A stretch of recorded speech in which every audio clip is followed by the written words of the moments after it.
તો જય દ્વારકાધીશ મિત્રો, અમે ઉઠી ગયા છીએ અને મમ્મી અહીંયા વણેલા ગાંઠિયા બનાવે છે.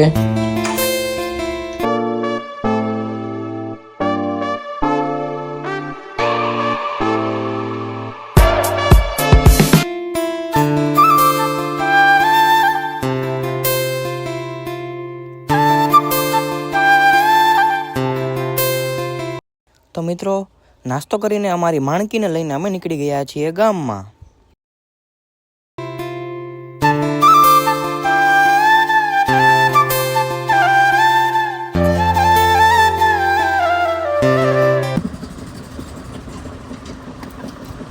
જેમ જેમ બિસ્કિટ ખાઈ છે, લાય મને તો એક દે.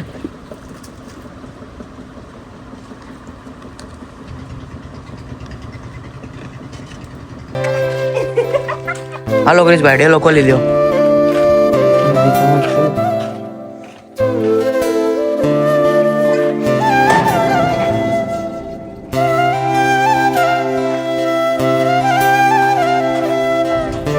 ગાઈસ, અત્યારે અમે જઈએ છીએ ક્રિશભાઈના ગામડે. સરસાઈ જવાનું છે આપણે. ક્રિશભાઈ, ગાડી ચાલુ કરો.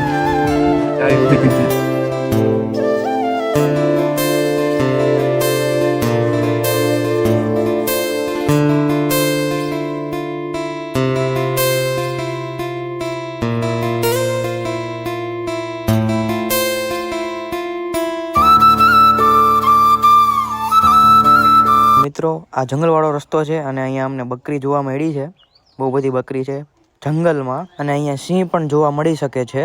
પછી અમે પહોંચી ગયા હતા સરસાઈ ક્રિશભાઈના ઘરે. ક્રિશભાઈ, એના બા, એના ભાભુ અને એના દીદી સાથે મસ્ત મજાની વાત કરતા હતા બધાય. અને ક્રિશભાઈ મસ્ત ખાટલા ઉપર સૂઈ ગયા છે. તો ગાઈસ, કાલે આપણે જે વિપુલભાઈને મળ્યા હતા ને, એમનો હમણાં ફોન આવે છે કે વાડિયા સિંહ આવી ગયા છે. તો અમે ફટાફટ સિંહ જોવા જઈ રહ્યા છીએ. તમને પણ બતાવું છું. તો ચાલો સિંહ જોવા જઈએ.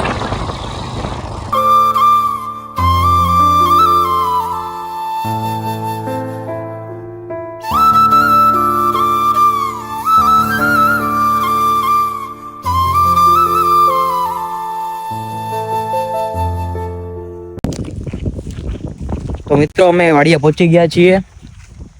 તમે જોઈ શકો છો, આ છે અમારી વાડી.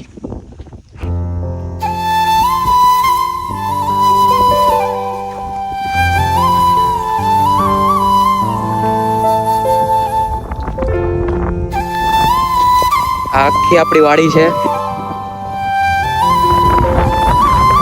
જેટલું દેખાય બધું આપણું છે.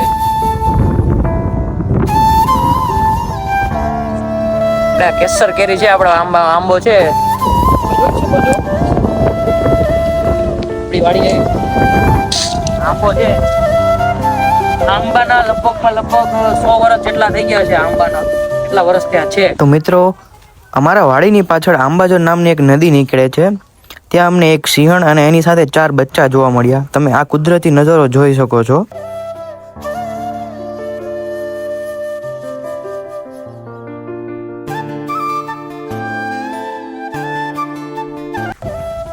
તો મિત્રો, સિંહ તો અમે જોઈ લીધા, પણ હારે હારે અમને દીપડાના દર્શન થઈ ગયા.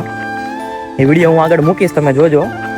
એમાં થયું એવું કે અમે જોતા હતા સિંહ, અને આ બાજુ અમે જે ઊભા હતા એની નીચે જ દીપડો ઊભો હતો અને અમને કોઈ આઈડિયા નહીં.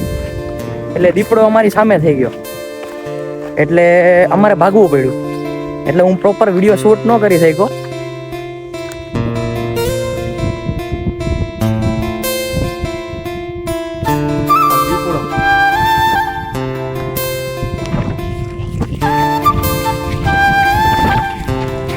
પછી ઘરે આવીને બા અને દાદા સાથે થોડીક વાતચીત કરી.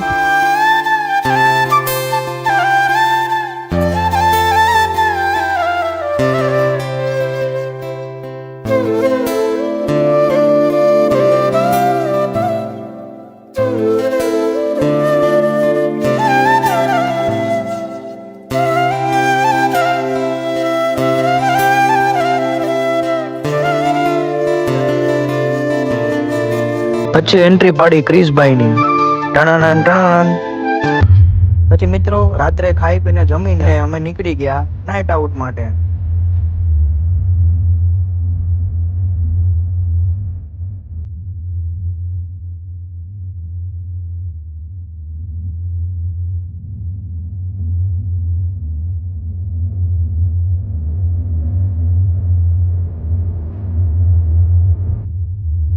તો મિત્રો રાત્રે અમે રિટર્ન આવતા 2 વાગી ગયા હતા અને આ કૂતરું અમારી પાછળ દોડ્યું અને પછી ફટાફટ અમે ઘરે આવી ગયા.